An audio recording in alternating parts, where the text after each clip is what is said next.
Welcome to the ProMotion Studio. Today we're joined by the guys in Hillbilly Jedi. What's going on, guys? Hey, man. How you doing? Good. Glad to have you guys here. First question I got to ask, where'd you come up with the name? Mark?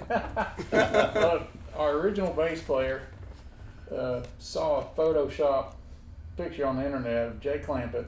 He was holding a lightsaber. And I remember Steve Collins is his name. And he said, I remember his exact words were, well, there's a Hillbilly Jedi.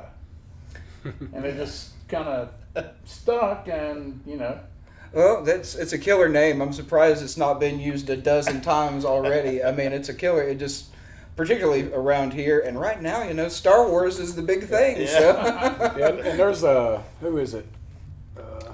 There's some big band that The country done an band. album. Big and Rich. Big and Rich, yeah, Hillbilly One of Jedi. their Yeah. albums they named Hillbilly Jedi after they saw the band up in Gatlinburg. some of their folks. They grabbed the name.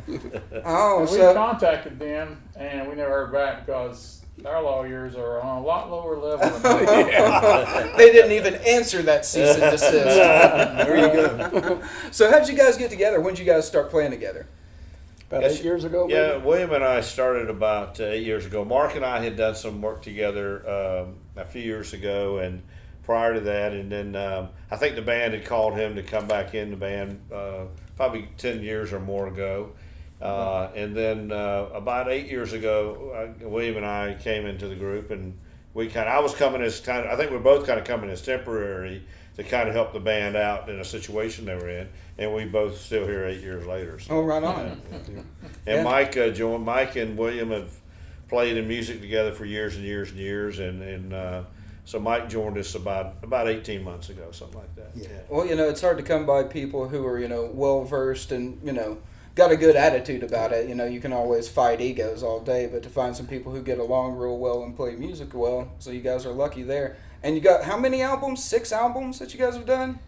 No, not us. No? Okay. No. That was Hillbilly Jed. Jed. Oh, Yeah, that's what he Hillbilly was saying Jed. earlier. I was like, these guys have 6 albums? Do you Yeah, have any albums out? Nope. No, Nope. we've got a few, just a few original tunes, and we basically just, we play for the people around here. Right we on. do a lot of cover. They were planning to go in as the studio and record Yep. some of the originals anytime, really, pretty soon. Right on. And so the past couple of years, you've been just playing out, kind of honing that sound. Yeah, we do a lot of marinas in the summer, and we play wild boar. We'll play. The marinas will get wild around here. Those are They some wild do. shows, and people just Yeah. pull up on a boat. Yeah. And they're quiet for a minute, and then you're about, well, that boat's going to sink if many more people get on it. They get kind of crazy. We do the Fantasy of Trees gala event every year. Of course, this year COVID canceled that. Yeah, it's But, been a big hit, a big blow to the industry around here. Staying busy is the best way. Write music, play when you can. Yep. Have you guys done any live stream stuff? No, we haven't. No, We acoustic did a or couple of rehearsals we put on that way, Facebook Live. Okay. And there's people get on there and make comments. A lot of folks that we know mainly. Yeah. Well, I Basically mean, telling me to put pants on. Right. Yes. that's why you got to shoot from the waist up. Yeah. Just I always forget that though, you can't do the full frame. Then you can come in there whatever you want. So getting on to working on new music, if you're going to put an album out, you've got 8 years worth of stuff. How many original songs you guys have? Oh Lord. Probably got just 4 or 5 original tunes. Oh, really? Okay. Yeah. That we've been playing lately. Yeah. Right. William's got some from earlier in his career Yeah. that we could rework, and we're always.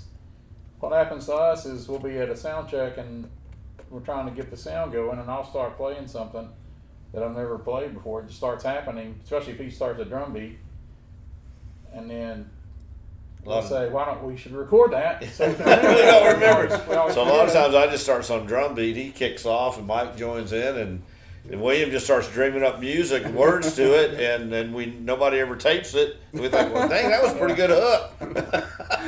So just kind of spur of the moment improvisational Yes, kind it of. is, Okay, yeah. well that's fun. Start recording that Yeah, we do. Yeah, I on the mean, phone or something. if you got any ability, always roll tape on it. That's what they say. You never know when you're going to capture magic. So what kind of got you all playing? Like, let's get a little bit of backstory. Like, when did you get your first instrument? What made you want to play in a band? We'll start down there with you because you're looking at. I got my first instrument when I was 15, when I was a freshman in high school, and started playing in bands about 2 months later and played on stage a few months after that and been doing it ever since. Right on. And I'm from Middle Georgia. I grew up around, the Capricorn bands there, and was heavily influenced by my dad singing bands, so it was just natural for me to do it also. Right on. Yeah, I was probably in my mid-20s, I guess. And I thought I was going to play guitar. And I got there and I said, no, we don't want you to play guitar. We want you to sing. I'm like, well, I'm not singing through a microphone. I'll sing in the shower, but It took like 6 months just to get me to sing through the microphone. So was it just kind of like a thing in your head? You just didn't yeah, want it to still sing? bothers me a little bit. Really? To hear it come through the monitors really loud. It's something you see some frontmen, like they use the guitar as almost a shield. Yeah. And I've seen it innumerable times. They feel better up there with a guitar in their hand. You take it away from them, they feel vulnerable. Yeah, I'm probably the opposite. Tonight, we done 3 songs that I play on. Mm-hmm. But normally I like to, I'd just rather sing. Yeah, I'd rather be free of a Yeah, guitar or me too. something. That just gives me something to hit somebody with. Yeah, that's it. That gives me something to drop Yeah. or detune or make other mistakes on. So, how about you? I think tagging on to William, I think that we're a group that just likes to play music. Right? So we really pride ourselves on, and a lot of bands will, play 10, 11 songs a set. We'll probably play 15, and it's a lot of fun. We don't ever know what's really coming.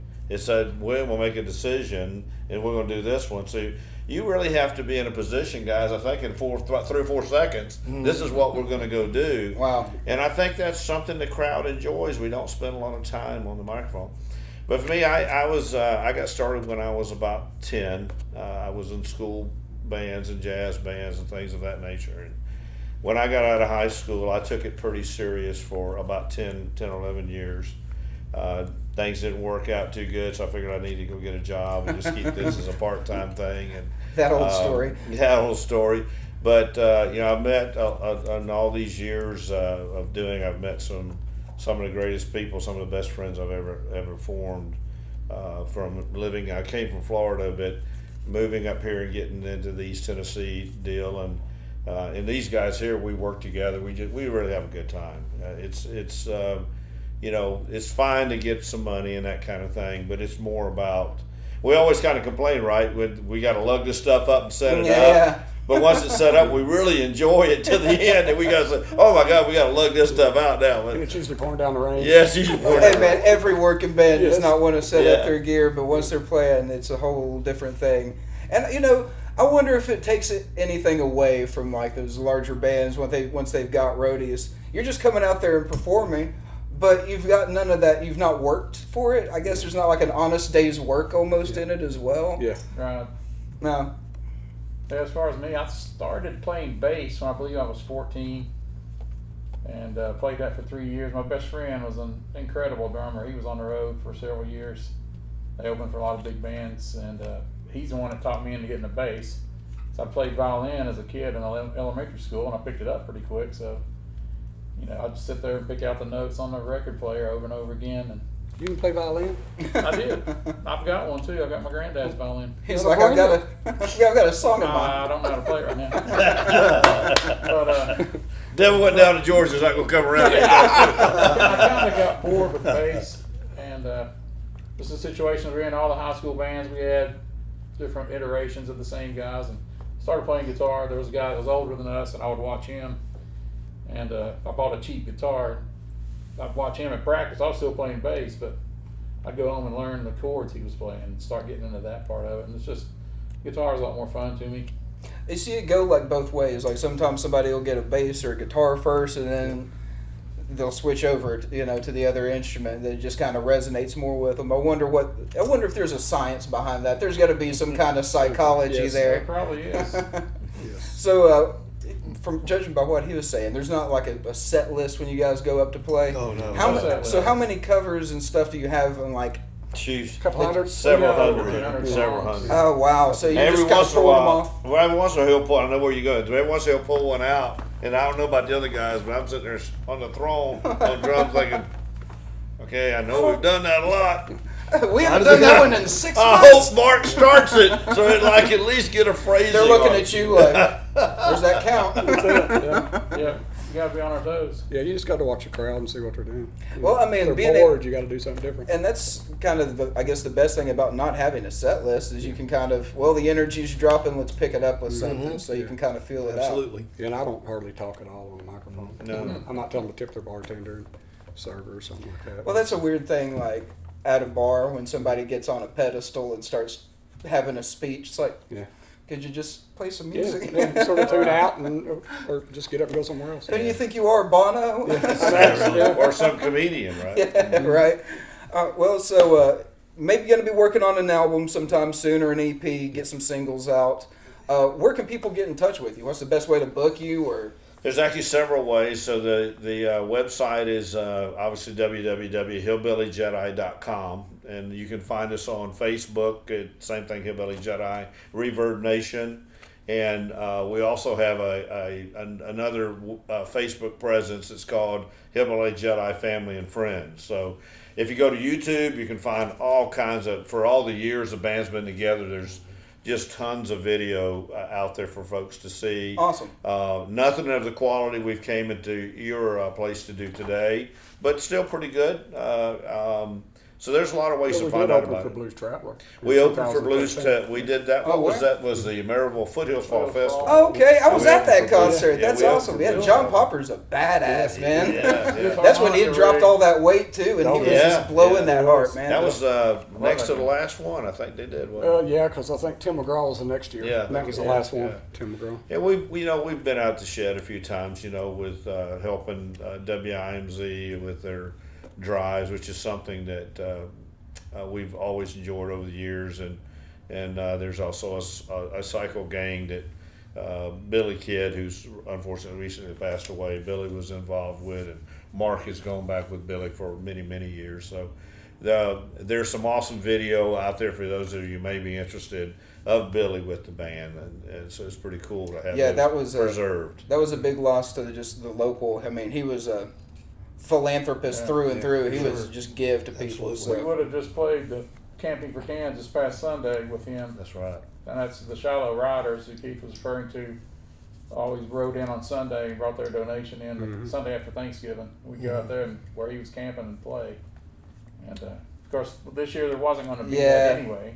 yeah, and I've heard that they're supposed to be doing some kind of Billy Kidd tribute thing. I know there's talk of that, but they're trying to determine when and where and all with that. COVID So and the best way to everything, do yeah. it. So looking forward to seeing what they come up with there, and hopefully they'll include you guys somehow. Yeah, that would be great. That would be great.